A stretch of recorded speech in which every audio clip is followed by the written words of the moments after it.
छात्रों नमस्कार। आज हम बात करेंगे अंग्रेज़ों और अवध राज्य के बीच में संबंधों पर। अवध राज्य उत्तर प्रदेश में स्थित था। इसमें कड़ा और मानिकपुर के ज़िले थे और इसकी राजधानी थी लखनऊ। अंग्रेज़ों ने किस तरह दुष्प्रचार करके अवध का विलय अपने साम्राज्य में कर लिया, इस टॉपिक पर हम आज चर्चा करेंगे। छात्रों, इसके विलीनीकरण की बात करने से पहले हम पृष्ठभूमि में जाएंगे। हम देखते हैं कि सर्वप्रथम लॉर्ड क्लाइव के समय में अंग्रेज़ अवध के संपर्क में आए थे। क्लाइव ने 1764 ईस्वी में बक्सर के युद्ध में अवध के नवाब शुजा-उद-दौला को पराजित किया तथा 1765 ईस्वी में एक संधि हुई। इसके अनुसार नवाब को कड़ा तथा इलाहाबाद के ज़िले मुग़ल सम्राट शाह आलम को देने पड़े तथा 50 लाख रुपये अंग्रेज़ों को देने पड़े। शनय शनय कंपनी का अवध पर प्रभाव बढ़ता गया। अवध के नवाब के खर्च पर उसकी सहायता के लिए अवध में एक ब्रिटिश सेना रख दी गई। नवाब द्वारा समय पर खर्चा न चुका पाने पर कंपनी के प्रशासन में इच्छानुसार हस्तक्षेप कर बकाया राशि वसूलती थी। अब हम देखेंगे वॉरेन हेस्टिंग्स के समय अवध के साथ संबंध। वॉरेन हेस्टिंग्स ने मराठों के संभावित आक्रमण से अंग्रेजी साम्राज्य की सीमाओं की रक्षा हेतु 1773 ईस्वी में अवध के नवाब से संधि की। इसके द्वारा कड़ा एवं इलाहाबाद के ज़िले 50 लाख रुपये के बदले अवध के नवाब को लौटा दिए गए। वॉरेन हेस्टिंग्स की मदद से अवध के नवाब ने अपने पिता की बेगमों का धन जब्त कर लिया। 1777 ईस्वी में अवध के नवाब के व्यय पर एक अस्थायी ब्रिगेड अवध में भेज दी गई। कंपनी अवध की सुरक्षा के नाम पर नवाब से प्रतिवर्ष 74 लाख रुपया लेती थी। इससे अवध की आर्थिक दशा बिगड़ गई थी। अब हम देखेंगे लॉर्ड कॉर्नवालिस के समय अवध के साथ संबंध। लॉर्ड कॉर्नवालिस के भारत आगमन के समय अवध में अव्यवस्था फैली हुई थी। उसने अवध के साथ मित्रतापूर्ण संबंध स्थापित करने का प्रयत्न किया। उसने यद्यपि अस्थायी ब्रिगेड हटाने के नवाब के अनुरोध को ठुकरा दिया, किंतु उससे ली जाने वाली राशि 74 लाख रुपये वार्षिक से घटाकर 50 लाख रुपये वार्षिक कर दी। उसने नवाब को वार्षिक कर के अलावा और कोई धनराशि न वसूलने का आश्वासन दिया। छात्रों, हम आगे बढ़ते हैं और देखते हैं सर जॉन के समय में अंग्रेज़ों के अवध के साथ संबंध।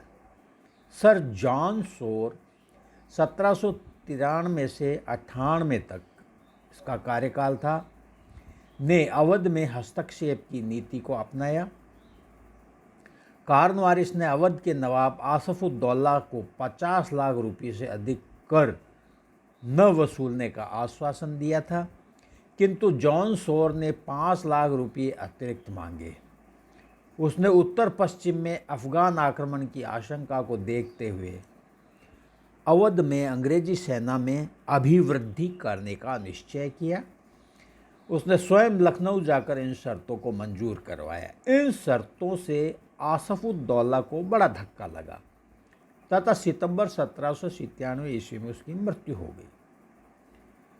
अब आगे बढ़ते हैं और लॉर्ड वेलेस्ली के समय में अवध के साथ संबंधों पर नज़र डालते हैं। लॉर्ड वेलेस्ली 1798 ईस्वी में गवर्नर जनरल बना। वह घोर साम्राज्यवादी था। उसने अवध के नवाब को सहायक संधि करने के लिए बाध्य किया। इस समय अवध में अराजकता विद्यमान थी तथा उस पर अफगानों, सिखों एवं मराठों के आक्रमण का भय था। लॉर्ड वेलेस्ली ने अवध के नवाब पर अपनी सेना भंग कर कंपनी की सेना में वृद्धि करने के लिए दबाव डाला। नवाब द्वारा इसका प्रतिरोध करने पर उसने उसे पदच्युत करने की धमकी दी। अंत में वेलेस्ली के आदेश पर 20,000 अंग्रेजी सैनिकों ने लखनऊ को घेर लिया। नवाब को विवश होकर 14 नवंबर 1801 को सहायक संधि पर हस्ताक्षर करने पड़े। इस संधि की शर्तें निम्नानुसार थी। पहली शर्त में अवध का आधा राज्य, जिसमें रुहेलखंड, दक्षिणी दोआब, गंगा व यमुना का मध्यवर्ती प्रदेश अंग्रेजों को मिल गया। अवध में अंग्रेजी सेना बढ़ा दी गई। नवाब की सेना भंग कर दी गई। उसके पास इतने ही सैनिक रखे गए जिनकी मदद से वह लगान की वसूली कर सके। चौथी शर्त थी वार्षिक कर की राशि 50 लाख से बढ़ाकर 76 लाख कर दी गई। पांचवी शर्त के अनुसार अवध में अंग्रेजी रेजिडेंट की नियुक्ति कर दी गई। वेलेस्ली की अवध नीति की कटु आलोचना की गई है। इससे अवध का आधा राज्य कंपनी को मिल गया। अवध की सेना लगभग समाप्त हो गई तथा अवध का नवाब अंग्रेजों के हाथों की कठपुतली बन गया। ब्रिटिश संसद सदस्य फॉक्सडोन ने इस नीति को डकैती की संज्ञा दी। उसने कहा ये एक डकैती के समान है। एक अन्य सांसद थानरटन ने कहा कि यदि यह संधि थी तो फिर खुले मैदान में जाते हुए किसी यात्री के ऊपर डाकू के टूट पड़ने और उसे लूट लेने को भी संधि का नाम दिया जा सकता है। अब हम देखेंगे लॉर्ड हेस्टिंग्स के समय अवध के साथ अंग्रेजों के संबंध। लॉर्ड हेस्टिंग्स ने युद्ध हेतु धन की आवश्यकता पड़ने पर अवध के नवाब से 2 करोड़ रुपए लिए एवं उसे राजा का पद प्रदान किया। लॉर्ड एमहर्स्ट ने नवाब से 50 लाख रुपये एवं विलियम बेंटिक ने 62 लाख रुपये वसूल किए थे। अब हम देखेंगे विलियम बेंटिक एवं अवध के मध्य संबंध। विलियम बेंटिक ने अवध के नवाब को प्रशासन में सुधार न करने पर अवध के ब्रिटिश साम्राज्य में विलय की धमकी दी। नवाब एवं उसके योग्य मंत्री हकीम मेहंदी द्वारा प्रशासन में सुधार हेतु बेंटिक से सहायता मांगने पर उससे सहायता देने से इनकार कर दिया। अतः हकीम ने अपने पद से त्यागपत्र दे दिया। वाब्रिज के अनुसार अवध के जागीरदारों का यह सोचना बिल्कुल ठीक था कि गवर्नर जनरल का मुख्य उद्देश्य अवध के शासन में सुधार करने का नहीं था। वह तो शासन की कुव्यवस्था को अवध को अंग्रेजी साम्राज्य में मिलाने का आधार बनाना चाहते थे। आगे बढ़ते हैं छात्रों और देखते हैं लॉर्ड हेस्टिंग्स के समय अंग्रेजों के अवध के साथ संबंध। लॉर्ड होल्डिंज ने अवध के नवाब वाजिद अली शाह को शासन में सुधार करने के लिए 2 वर्ष का समय दिया तथा ऐसा न करने पर अवध को अंग्रेजी साम्राज्य में मिला लेने की धमकी दी।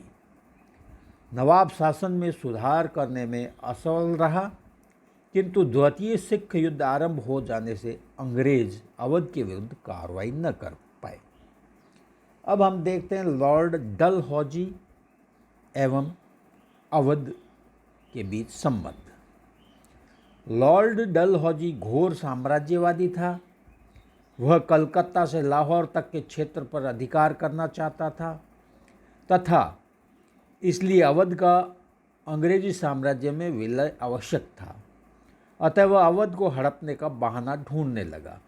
उसने अवध के नवाब पर कुशासन का आरोप लगाया, जिसका आधार तैयार करने में उसे 7 वर्ष लग गए। 1847 ईस्वी में वाजिद अली शाह अवध का नवाब बना, जो बड़ा विलासी था। इसी समय डलहौजी ने अवध के अंग्रेज रेजिडेंट स्लीमैन को अवध का दौरा करके एक रिपोर्ट प्रस्तुत करने के लिए कहा। चूँकि डलहौजी ने स्लीमैन को अवध का पहला शासक प्रबंधक बनाने का लालच दे रखा था, अतः उसने अपनी रिपोर्ट में वाजिद अली शाह को दोषी मानते हुए अवध में कुशासन का बढ़ चढ़कर वर्णन किया। किंतु उसने अवध के अंग्रेजी साम्राज्य में विलय का सुझाव नहीं दिया। उसका मानना था कि अवध का शासन अपने हाथों में ले लो, लेकिन उस देश की आय पर अधिकार न करो। अवध की सारी आय अवध के नवाब, उसके परिवार और वहाँ की सेना के हित में व्यय की जानी चाहिए। 1856 ईस्वी में डलहौजी ने अवध के नवाब पर कुशासन का आरोप लगाते हुए 1801 ईस्वी की संधि भंग करने का आरोप लगाया। अंग्रेजों ने 1801 की संधि भंग करने एवं नई संधि करने की मांग की, जिसमें अवध के नवाब से गद्दी त्यागने तथा अवध का शासन कंपनी को सौंपने के लिए कहा गया। वस्तुतः डलहौजी ऐसा करके यह दिखाना चाहता था कि वह केवल अवध का शासन अपने हाथ में ले रहा है, वाजिद अली नाम का सम्राट नहीं बनना चाहता था। अतः उसने इस संधि का विरोध करते हुए कहा, संधियां बराबर वालों में हुआ करती है, इस कारण संधि पर हस्ताक्षर आवश्यक नहीं है। उसने अंग्रेजों द्वारा अवध के शासन के बदले दी जाने वाली 12 लाख रुपए की पेंशन को अस्वीकार करते हुए कहा, अंग्रेजों ने उससे उसका सम्मान और देश छीन लिया है, वह अपने जीवन की सुरक्षा के लिए उनसे कुछ नहीं मांगेगा। अंग्रेजों ने अवध के अंग्रेजी साम्राज्य में विलय की घोषणा कर दी। इस प्रकार 1856 में डलहौजी ने अवध के नवाब पर कुशासन का आरोप लगाते हुए अवध का विलीनीकरण अंग्रेजी साम्राज्य में कर लिया। छात्रों, अब हम अवध नीति की समीक्षा करेंगे। अंग्रेजों की अवध नीति पूर्णतः अनैतिक थी। वस्तुतः अवध का शासन इतना खराब नहीं था जितना अंग्रेजों ने दर्शाया है। उन्होंने इसको खराब इसलिए दर्शाया है ताकि खराब प्रशासन के नाम पर उस राज्य का अपने साम्राज्य में विलीनीकरण किया जा सके। स्लीमैन ने अवध के तालुकेदारों के बारे में लिखा कि चोरी और हत्याएं उनका मुख्य कार्य तथा खेल था।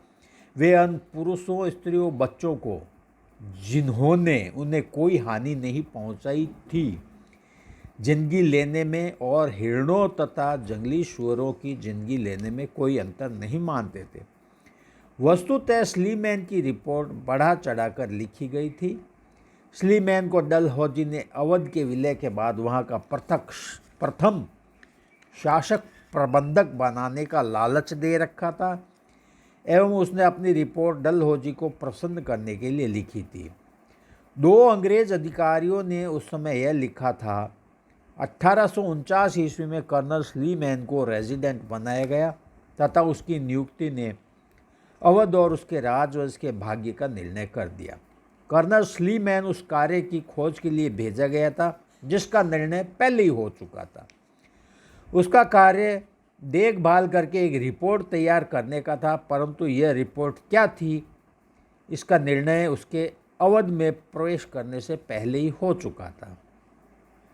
उसने देखभाल का विश्वास दिलाया, परंतु उसे दंड देने के आदेश पहले ही मिल चुके थे। उसने कोशिश करने का दिखावा किया, परंतु बुराई करने के आदेश मिले हुए थे। अतः स्लीमैन की रिपोर्ट सत्य नहीं मानी जा सकती। उसके बाद भी वह अवध का शासन अंग्रेजों के हाथ में लेने के पक्ष में था, अवध के विलय के नहीं। अतः डलहौजी की योजना धरी रह गई।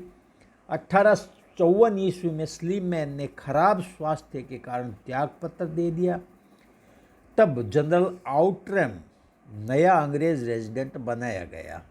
आउट्रम ने डलहौजी की इच्छा अनुसार रिपोर्ट प्रस्तुत की। उसने लिखा, जबकि मुझे इस देश का कोई व्यक्तिगत अनुभव नहीं है, मैं अपनी सूचना के लिए पूर्णतया रेजिडेंसी के रिकॉर्ड पर निर्भर हूँ और अपने से पहले कार्य किए हुए व्यक्ति से साधनों के आधार पर ही निर्णय ले सकता हूँ।